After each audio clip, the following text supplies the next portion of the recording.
For today's video day, kaya man din ako mamilo gamit ang usa ka kamot ay pinasindi lang.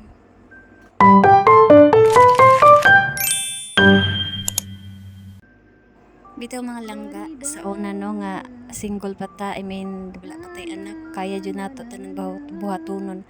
Pero karon nga na natay anak, kaya di ba ni pabutang aw gamit na ni atong usa ka kamot.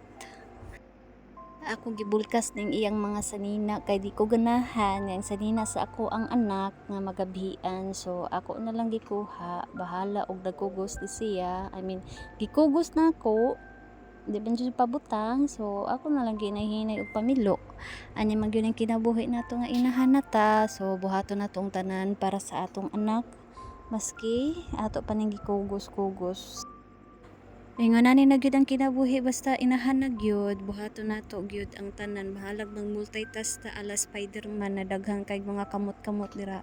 So para nakatawa ko kay niabot akong bana, abi niyag nag-unsa daw ko, nagyaw-yaw ko kay agoy ako lang naghimuan og voice over ako video mga guys, kay nagtry lang gud ta. Basin pa din masurti ang taan ning kuan, sige natog post sa atong Facebook.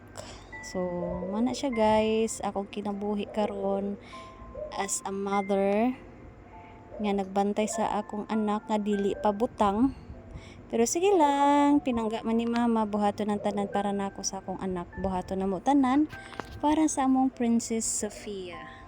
So kamo guys, laban lang gihapon kung sa may atong naagian karon sa atong kinabuhi. So kana lumalabay lang na, so ampo lang ta pirmi. Maski usahay ako makahilak ko sa sitwasyon karon, pero sige makaanak ko mulabay ra ni tanan, ako lang gyud ni salig ang tanan sa Ginoo sa akong naagian. Pero at least ako nakoy anak, so baka anak ko nga nako inspiration, buhaton nako tanan para sa akong anak.